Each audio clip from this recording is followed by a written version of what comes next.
पिछली वीडियो मैं उम्मीद करता हूँ आप सभी को बहुत पसंद आई होगी। आगे रॉबर्ट कियोसाकी बोलते हैं कि मेरे अमीर डैडी ने जो कुछ भी मुझे और माइक को सिखाया वो जिंदगी भर हमारे काम आया और आज भी आ रहा है। हम भी अपने बच्चों को वैसे ही सिखा रहे हैं।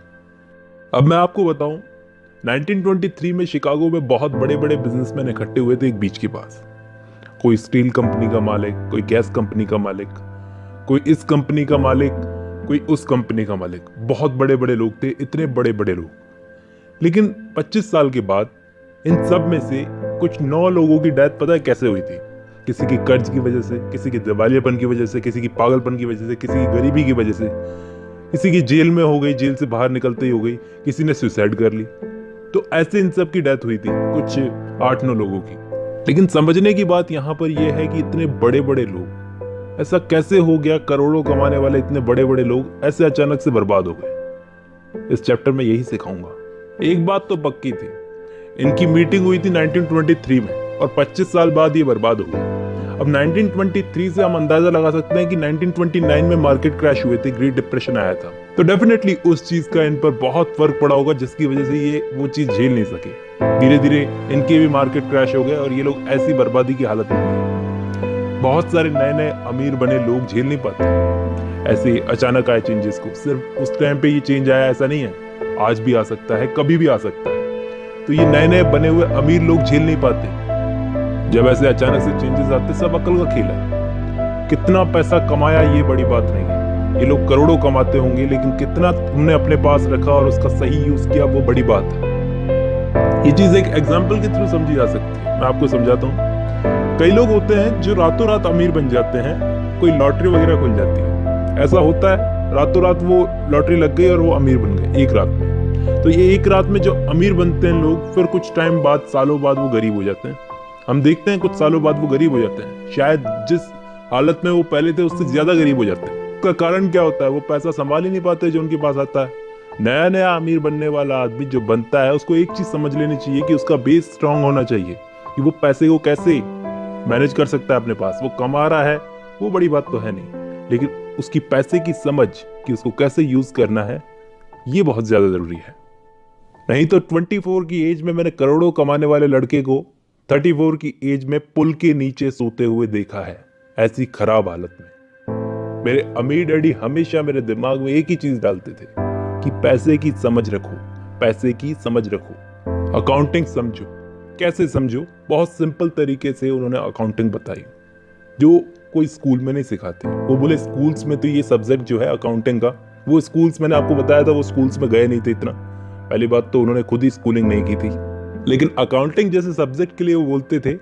ये स्कूल्स में ये अकाउंटिंग जैसे सब्जेक्ट किस तरीके से पढ़ाया जाता है मैं आपको बताऊं। जिस जमाने में जब देश की खेती बाड़ी इकोनॉमी चलाती थी ना, उस जमाने के हिसाब से अकाउंटिंग पढ़ाते हैं, नए तरीके से नहीं पढ़ाते जो हमें हमारे अमीर डैडी ने सिखाया था। तो वही तरीका मैं आपको बताने जा रहा हूं। सबसे पहली चीज जाननी जरूरी है कि प्रॉपर्टी और रेस्पॉन्सिबिलिटी, इन दोनों में फर्क समझना होगा। ये रेस्पॉन्सिबिलिटी को दोस्तों लायबिलिटी भी बोलते हैं, लेकिन मैं यहां पर रेस्पॉन्सिबिलिटी बोलूंगा, दायित्व, जो अच्छे से समझ में आएगा। ज्यादातर लोगों को अपनी प्रॉपर्टी और रेस्पॉन्सिबिलिटी में फर्क ही नहीं समझ में आता, लेकिन मैं आपको 2 मिनट में समझा सकता हूं। सबसे पहले एक सिंपल सा सवाल पूछता हूं, क्या आप अपने घर को अपनी प्रॉपर्टी मानते हो? अगर मानते हो तो ये मुझे बताओ। मैं सबसे पहले आपको बता देता हूं कि प्रॉपर्टी का मतलब होता है जो चीज आपकी जेब में पैसा डालती है, और रेस्पॉन्सिबिलिटी वो होती है जो चीज आपकी जेब में से पैसा निकालती है। बस इतना सा फर्क है, इतना जान लो। तो अमीर बनना है तो प्रॉपर्टी खरीदो, क्योंकि प्रॉपर्टी आपको देगी, रेस्पॉन्सिबिलिटी नहीं। रेस्पॉन्सिबिलिटी आपसे लेगी। फॉर एग्जाम्पल, अगर हम कमाते हैं तो जिंदा रहने के लिए हमें खर्च करना भी जरूरी है। रोटी, कपड़ा, मकान, ये सब चीजें खरीदना जरूरी है। लेकिन जिनकी अभी अभी शादी हुई है, नए नए हस्बैंड वाइफ, वो क्या करेंगे? पहले रेंट पर रहते हैं, फिर बाद में सोचते हैं कि अब हमारे बच्चे पैदा होने वाले हैं तो हमें अपना घर खरीदना पड़ेगा, तो वो खुद का घर लेते हैं। खुद का घर लेना है, सपनों का घर लेना है। सपनों का घर ले लिया उन्होंने, पैसा जो उनके पास था उससे सपनों का घर ले लिया।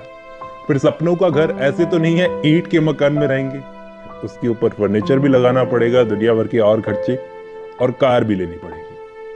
तो ये सब चीजें पहले पहले बहुत खुशी देती है, लेकिन ये सब चीजें आपकी रेस्पॉन्सिबिलिटी में काउंट हुई है, प्रॉपर्टी में कभी काउंट नहीं हुई। ये प्रॉपर्टी में काउंट नहीं हो, फिर बोल रहा हूं मैं, ये रेस्पॉन्सिबिलिटी में काउंट हुई है। ये सब करने के बाद फिर होते हैं उनके बच्चे पैदा, उनको संभालो। लेकिन आप यहां पर बोलोगे चलो ठीक है, फर्नीचर का मान लिया, दूसरी चीजों का मान लिया, लेकिन उनका घर तो प्रॉपर्टी है ना, टाइम के साथ उसकी तो वैल्यू बढ़ेगी ना। नहीं, उनका घर भी रेस्पॉन्सिबिलिटी है। वो कैसे, मैं आपको बताऊंगा। सबसे पहली चीज तो लोगों को भेड़ चाल चलने का बहुत शौक है।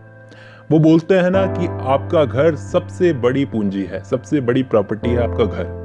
तो घर में इन्वेस्ट करो, टाइम के साथ में घर की वैल्यू बढ़ेगी, लोन लेके सबसे पहले घर लो, फिर सालों तक लोन चुकाते रहो, किसी ना किसी दिन एक दिन तो घर आपका हो जाएगा और तब तक घर की कीमत भी बढ़ जाएगी। ऐसा बोलकर भेड़ चाल चलते हैं, भीड़ के साथ चलते हैं लोग और घर में इन्वेस्ट कर देते हैं। आपका खरीदा हुआ घर आपकी प्रॉपर्टी नहीं है, आपकी रेस्पॉन्सिबिलिटी है। अब यहां पर मुझे मालूम है घर एक बहुत इमोशनल चीज होती है और लोग भावुक हो जाते हैं घर को लेकर, लेकिन नहीं है प्रॉपर्टी आपका घर, क्या करें? खरीदना जरूरी है, अपना घर खरीदना जरूरी है, होना जरूरी है, लेकिन उसे प्रॉपर्टी में काउंट कर ही नहीं सकते, वो रेस्पॉन्सिबिलिटी है। क्योंकि घर खरीदने के बाद काम खत्म नहीं होता, उसके आगे कुछ नहीं, ऐसा कुछ नहीं होता, उसके आगे भी उसमें खर्चे लगते हैं, उसके साथ जुड़े हुए और भी खर्चे होते हैं इसमें। तो घर में पैसा जेब से निकलता है, ये आपकी प्रॉपर्टी नहीं है, ये आपकी रेस्पॉन्सिबिलिटी है, ये जेब से आपके पैसा निकालती है। अब मुझे मालूम है बहुत सारे लोग इस बात पर एग्री नहीं करेंगे, क्योंकि घर एक बहुत इमोशनल चीज है। इमोशंस जब बढ़ जाते हैं तो पैसे की समझ को दबा देते हैं, उस वक्त आपका इमोशनल आदमी बहुत हावी हो जाता है आप पर। अब ठीक है, घर को अगर आप प्रॉपर्टी मानते हो तो इस प्रॉपर्टी पर प्रॉपर्टी टैक्स लगता है, ये प्रॉपर्टी लेने के बाद इस पर प्रॉपर्टी टैक्स लगता है।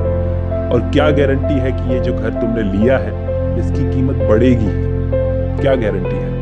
$10 लाख का लोन लेके घर लिया, जब तक लोन पूरा हुआ तब तक पता चला, जब तक कर्जा पूरा हुआ तब तक पता चलेगी घर की कीमत तो $7 लाख ही है और बाकी के $3 लाख की हमने फालतू ही मेहनत की। तो दिया क्या इस घर ने? बताओ, दिया क्या? कुछ नहीं दिया। तो ये कहां से प्रॉपर्टी हुई? और ऊपर से ये घर खरीदते ही आपका सारा पैसा मकान में फंस जाता है। फिर आप क्या करोगे? घर चलाने के लिए काम करोगे, हाथ पैर मारोगे, पैसा कमाओगे। हाथ में पैसा होगा ही नहीं तो दूसरी प्रॉपर्टी में कहां से इन्वेस्ट करोगे?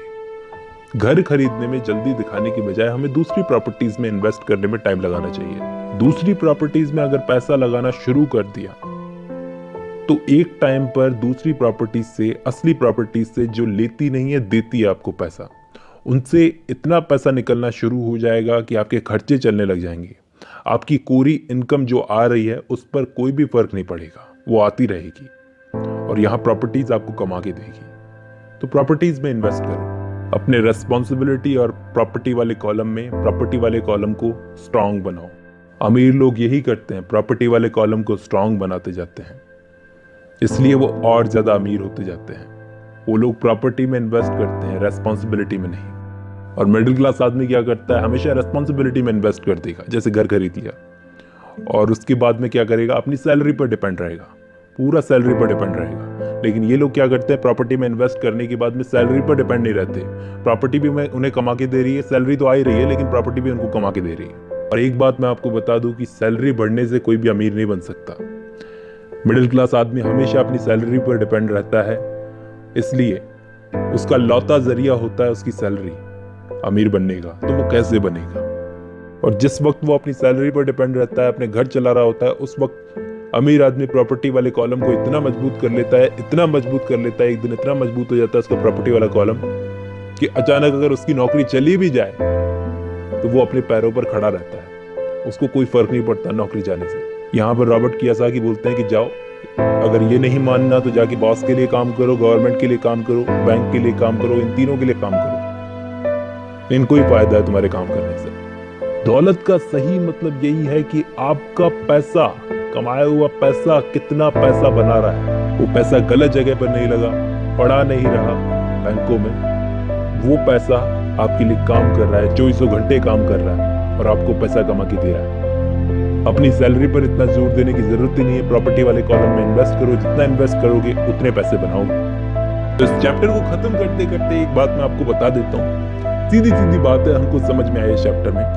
अमीर आदमी अपनी जिंदगी में पैसा आते ही प्रॉपर्टी खरीदता है, मिडिल क्लास आदमी क्या करता है, पैसा आते ही रेस्पॉन्सिबिलिटी खरीदता है, जैसे कि घर खरीद लिया, कार खरीद ली। तो ये दोनों चीजें वो प्रॉपर्टी मानकर खरीदता है कि कार भी तो मेरी प्रॉपर्टी है, घर भी तो मेरी प्रॉपर्टी है, लेकिन ये प्रॉपर्टी नहीं, रेस्पॉन्सिबिलिटी है। ये दोनों चीजें आपकी जेब में से पैसा निकालेगी। और गरीब आदमी पैसा आते ही उसको उड़ाता है। ये तीनों में फर्क होता है। अमीर आदमी प्रॉपर्टी खरीदता है, मिडिल क्लास आदमी रेस्पॉन्सिबिलिटी खरीदता है, और गरीब आदमी पैसा आते ही उड़ाता है। यहां पर ये चैप्टर खत्म होता है। नेक्स्ट चैप्टर है अपने काम से काम रखो।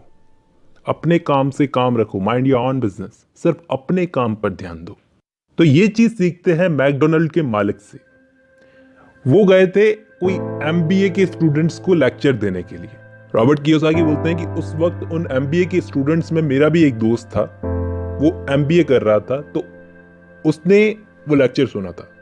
और फिर जब लेक्चर खत्म हो गया, उसके बाद में कुछ स्टूडेंट्स ने कहा कि सर हमारे साथ बियर पीने चलो। तो वो मान गए, चलो ठीक है बियर पीने चलते हैं। वो स्टूडेंट्स के साथ में, एमबीए के स्टूडेंट्स के साथ में बियर पीने गए।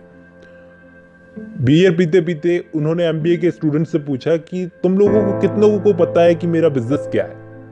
तो वो लोग हंसने लग गए कि मजाक कर रहे हैं सर। अरे बताओ, मैं सीरियसली पूछ रहा हूं कि मेरा बिजनेस क्या है। बोले सर आप मजाक कर रहे हो क्या, कौन नहीं जानता दुनिया में आपका हैमबर्गर का बिजनेस है। हैमबर्गर, मैकडोनल्ड के हैमबर्गर। तो वो मुस्कुराए, बोले नहीं, मेरा असली बिजनेस हैमबर्गर का नहीं है, मेरा असली बिजनेस है रियल एस्टेट का, मतलब जमीनें खरीदने का बिजनेस। देख लेना आज के टाइम पर मैकडोनल्ड के पास में कितना रियल एस्टेट है। बर्गर बेचते बेचते वो समझ गए थे कि किस एरिया में अपनी फ्रेंचाइजी खोलनी है। और आज के टाइम पर मैकडोनल्ड के पास में इतना रियल एस्टेट है जितना कैथोलिक चर्च के पास में नहीं। शायद ही किसी के पास होगा। जहां जहां उन्होंने अपनी फ्रेंचाइजी खोल रखी है ना, सबसे कीमती नुक्कड़ और चौराहे उनके पास है। बर्गर बेचते बेचते ऐसी ऐसी फ्रेंचाइजीज खोली है उन्होंने। तो रियल एस्टेट का बिजनेस है हैमबर्गर का। ये एमबीए के स्टूडेंट्स थे, एमबीए के स्टूडेंट्स को उन्होंने बताया। यहाँ पर उन्होंने बोला कि ये सब मेरे पास इसलिए है क्योंकि मैं अपने काम से काम रखता हूँ। बर्गर का बिजनेस तो ये मेरी ड्यूटी है, लेकिन इसके साथ साथ मैं अपने काम से काम रखता हूँ।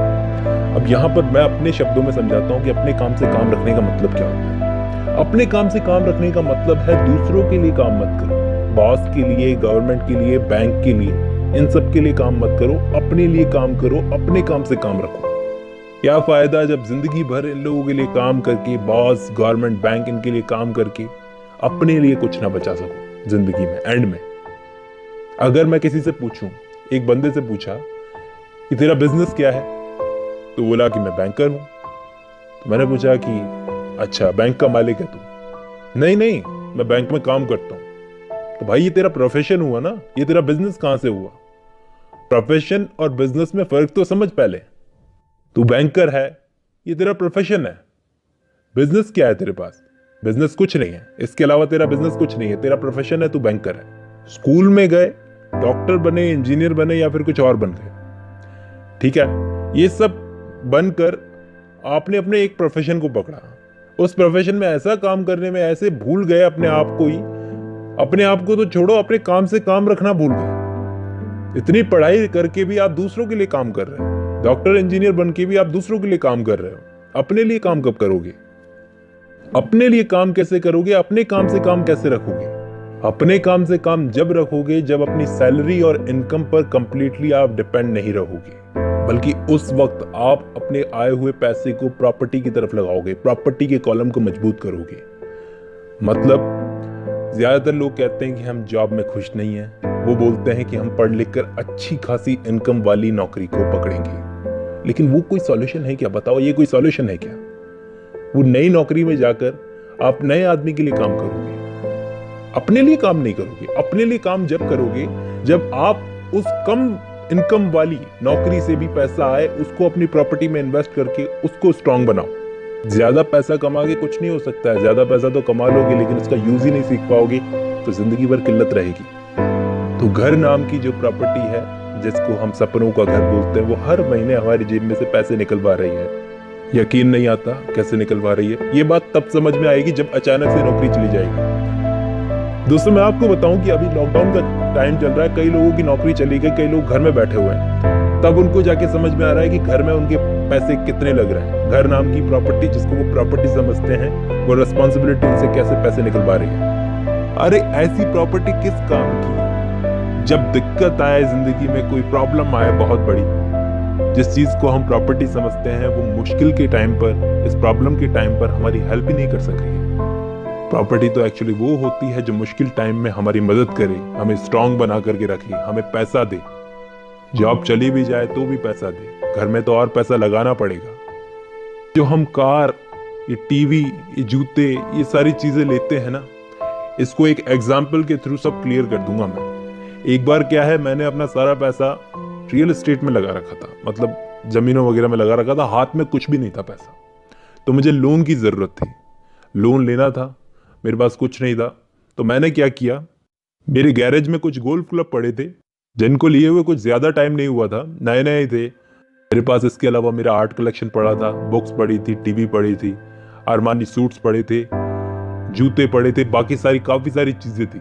तो इन सब चीजों को मैंने अपनी प्रॉपर्टी में दिखा दिया कि ये मेरी प्रॉपर्टी है, इनके बेस पर मुझे लोन दिलवा दो। लेकिन मेरा लोन रिजेक्ट हो गया। इन सब चीजों को प्रॉपर्टी में नहीं गिना गया। क्यों?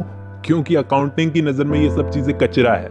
ये सब चीजों को खरीदने के बाद एक तो इनकी कीमत कम हो गई, और ऊपर से ये मेरी प्रॉपर्टी में भी नहीं गिनी जा रही, जिनके बेस पर मुझे लोन तक नहीं मिल रहा। तो बताओ, ऐसी चीजों को खरीदने से क्या फायदा जिनकी कीमत घर लाते ही कम हो जाती है। फॉर एग्जाम्पल, जैसे नई नई आपने शोरूम से कार निकलवाई है, नई नई शोरूम से कार लेने गए, और जिस मोमेंट उस कार को शोरूम से बाहर निकाला, उसी मोमेंट उस कार की कीमत 25% कम हो गई। तो बताओ वो किस तरह से प्रॉपर्टी हुई? जिसने नुकसान करवाया, जिसने कुछ दिया ही नहीं। मोबाइल खरीदो, कुछ मिनटों बाद उसको निकल करके, उस दुकान से निकल करके देखना, वापस उसी दुकानदार के पास लेके जाओ, आधे में भी नहीं खरीदेगा वो। अब रॉबर्ट कियोसाकी बोलते हैं कि ये सब चीजें मैं उन जवान लड़के लड़कियों को बोल रहा हूं जिन्होंने अभी तक अपने माँ बाप का घर नहीं छोड़ा है। समझ लो, प्रॉपर्टी और रिस्पॉन्सिबिलिटी में फर्क समझ लो। टाइम अभी भी है, अभी से अपने प्रॉपर्टी वाले कॉलम को स्ट्रांग करना शुरू कर दो। महंगे महंगे मोबाइल और गाड़ियां लेने की बजाय ऐसी जगह पैसा लगाओ जो आपको वहां से पैसा दे।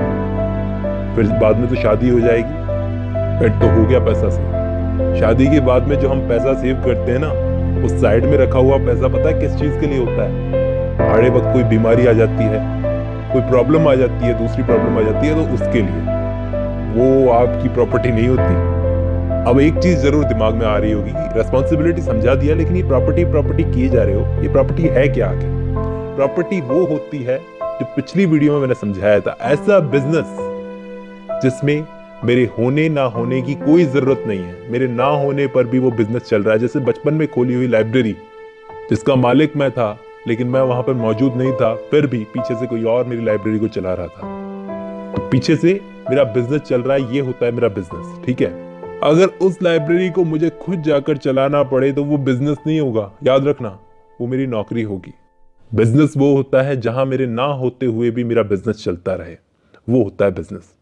और इसके अलावा प्रॉपर्टी होती है stocks, mutual funds, real estate, और भी ऐसी बहुत सारी चीजें जिनसे वैल्यू बढ़ती है, जिनकी वैल्यू बढ़ती है, जो हमें कमा के देती है। और ध्यान रखना यहाँ पर बहुत ही काम की चीज, हमेशा ऐसी ही प्रॉपर्टी में इन्वेस्ट करना चाहिए। रॉबर्ट कियोसाकी खुद बोलते हैं ऐसी प्रॉपर्टी में इन्वेस्ट करना चाहिए जिसमें इंटरेस्ट हो, जिस चीज से, जिस प्रॉपर्टी से तुम्हें प्यार हो। जैसे कि रियल एस्टेट से मुझे बहुत प्यार है, 24 घंटे में घूर सकता हूं अपनी रियल एस्टेट को। तो उस चीज का क्यों ऐसी चीज में इन्वेस्ट करना चाहिए? क्योंकि उस चीज का तुम ध्यान रखोगे। ऐसे नहीं होना चाहिए कि रियल एस्टेट में इन्वेस्ट करने के बाद उससे कोई मतलब ही नहीं है, अपने आप ही बढ़ती जाएगी, ऐसे नहीं होता। उसका ध्यान रखना पूरा जरूरी है। तो यहाँ पर प्रॉपर्टी वाले कॉलम को स्ट्रांग बनाने की बात की गई है। प्रॉपर्टी में डालते जाओ, अपने काम से काम रखो, प्रॉपर्टी में डालते जाओ, ऐसे डालते जाओ कि $1 अंदर जाए आपकी प्रॉपर्टी वाले कॉलम के अंदर तो वापस ना निकले। जैसे ही वो $1 अंदर जाता है आपके प्रॉपर्टी वाले कॉलम के अंदर, तो वो आपका वर्कर बन जाता है, आपके लिए काम करने लगता है, 24 घंटे काम करता है, बस आप ही के लिए काम करता है। और ऐसा नहीं है कि काम करते करते थक गया, ये ऐसे काम करेगा कि आपके लिए और वर्कर्स तैयार करेगा, और डॉलर्स तैयार करेगा, फिर और डॉलर्स को आप और काम में लगा दो तो वो आपके लिए काम करेंगे। और जब इस प्रॉपर्टी से पैसा इतना आने लगे कि ठीक ठाक आने लगे, तो आपको ऐसा लगे कि हाँ अब मैं खरीद सकता हूँ अपनी कार वगैरह, तब जाके अपनी इच्छाएं पूरी करो, अपनी लग्जरी का सामान लो। वो कहते हैं, एक बहुत पुरानी कहावत है, रॉबर्ट कियोसाकी कहते हैं कि अमीर लोग अपनी लग्जरी सबसे एंड में खरीदते हैं। अपनी सुविधाओं की चीजें जैसे कि कार हो गई और दूसरे महंगे महंगे मोबाइल हो गए, ये तब खरीदते जब उनकी प्रॉपर्टी वाला स्ट्रांग हो जाता है, प्रॉपर्टी वाला कॉलम स्ट्रांग हो जाता है और उससे अच्छे खासे पैसे आने लगते हैं। इसके लिए वेट करना पड़ता है और सबसे एंड में खरीदते हैं। अमीर लोग अपनी लग्जरी की चीजें सबसे एंड में खरीदते हैं, जबकि एक मिडिल क्लास आदमी या गरीब आदमी अपनी लग्जरी की चीजें सबसे पहले खरीदेगा। इसका मतलब क्या होगा पता है? वो सबसे पहले अगर खरीदेगा ना ये चीजें, तो इसका मतलब यह है कि कुछ टाइम में वो गरीब होने वाला है, क्योंकि वो अपनी इनकम पर डिपेंड है। उसने कभी अपनी प्रॉपर्टी बनाई नहीं जो उसको कमा करके दे। इससे लोग पता है क्या करते हैं? पहले घर खरीदते हैं, फिर ज्वेलरी खरीदते हैं, फिर कार खरीदते हैं। ये सब चीजें वो अमीर दिखाने के लिए खरीदते हैं, अपनी इनकम से खरीदते हैं, अपनी इनकम से खरीदते हैं, अपनी प्रॉपर्टी वाली इनकम से नहीं, अपनी इनकम से खरीदते हैं।